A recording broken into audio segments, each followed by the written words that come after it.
Hi, my name is Antonis and I'm an iconographer and a painter.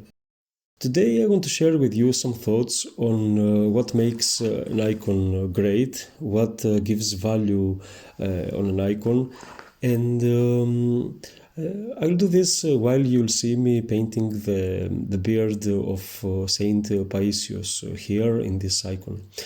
So I hope you're great, you have a nice time in your studios and you are healthy and creative. So I have here 7 points on my thoughts, and please feel free to comment below and add some of your own as well on what makes an icon great. So the first thing that I believe it's very important here is to have an icon that is painted out of love. Love for the process itself, love for the subject, and the tradition that iconography was developed in this Christian tradition. And this love, I believe, will reflect on the icon whether you like it or not. So keep this love bright, keep this love going, and for sure your icons will be great. My second criterion here to share with you is that an icon, in order to be great, it has to be painted in the spirit of a student, in the spirit of learning. Even if we have years of experience in iconography or painting, I believe that it is very important to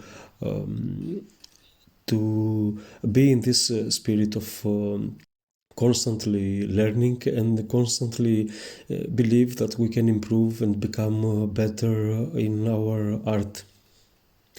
Now this brings me to my third criterion, which is that an icon has to be painted, I believe, in a humble spirit as well. We are not the best iconographers ever. There will always be people who are painting amazing icons, and we shouldn't, I believe, aspire to be the best iconographers in the history of art.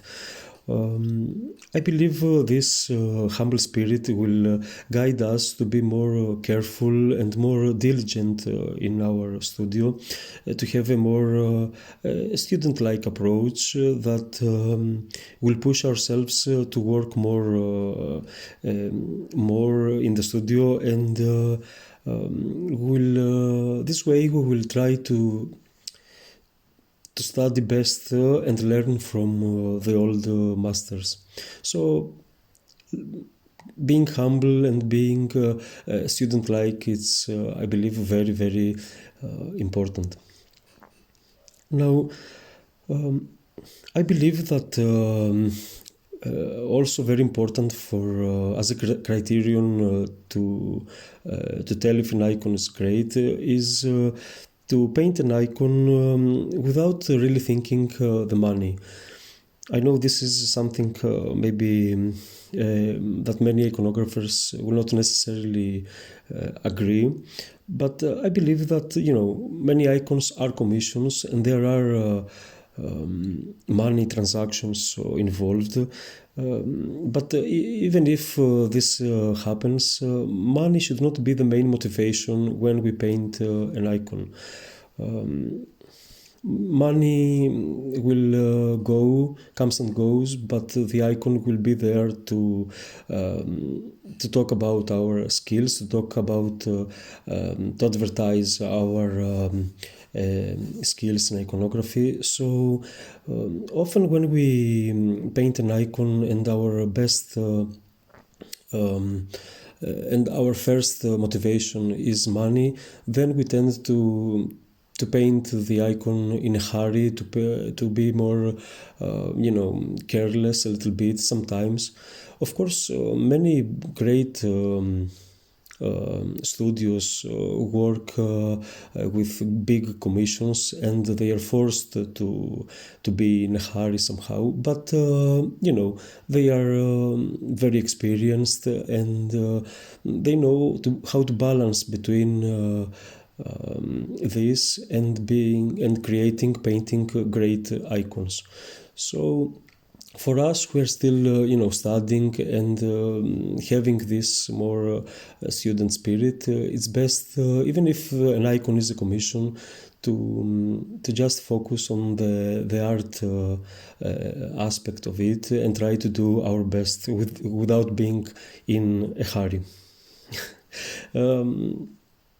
Now, I know that many of you are in your way to be professionals, and many of you are.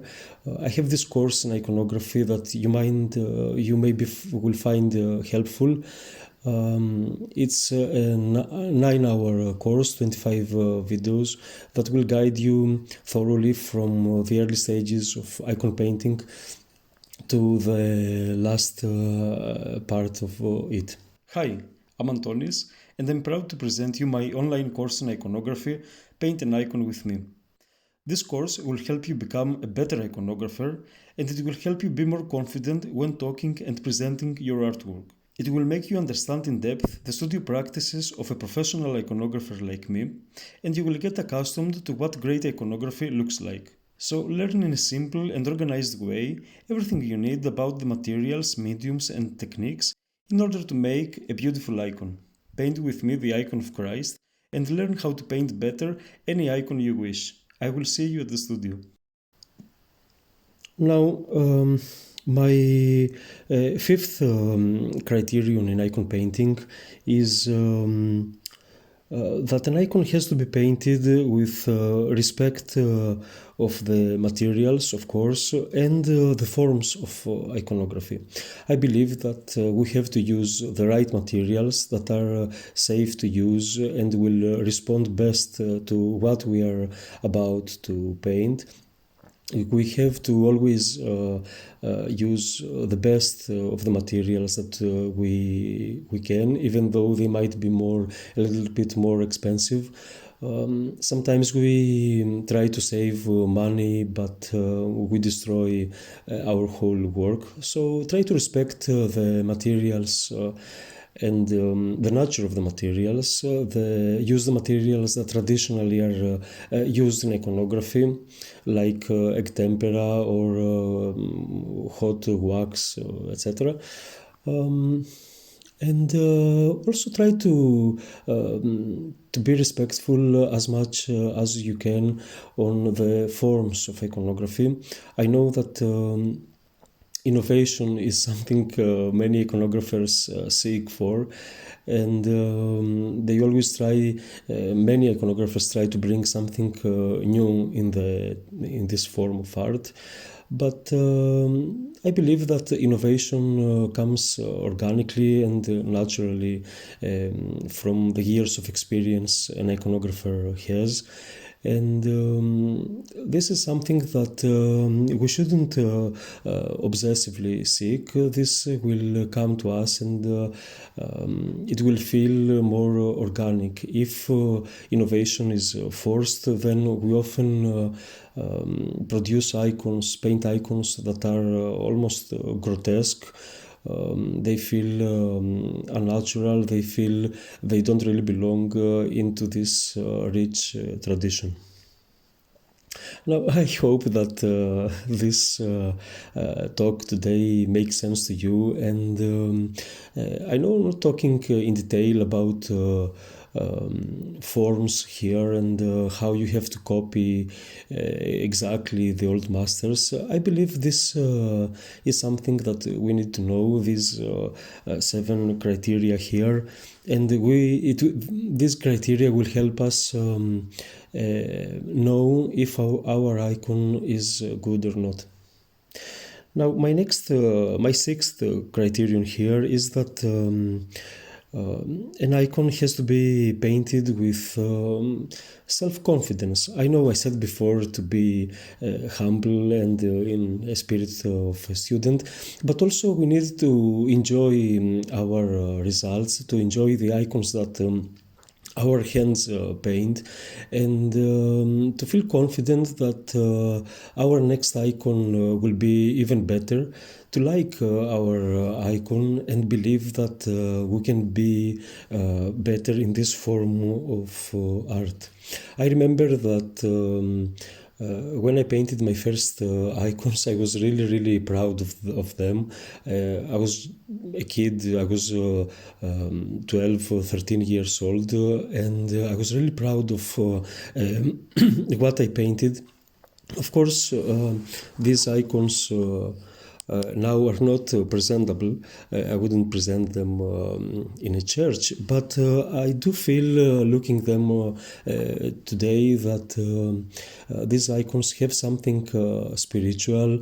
They have something that is really nice, even though they would look horrible if they were presented in a master iconographer. And my final criterion here is a question that I always ask when I'm finishing an icon. Of course, this is something very hard to answer, but the question is whether somebody can really kneel before this icon and pray. If the icon itself will invite somebody to pray and to really think of the spiritual world.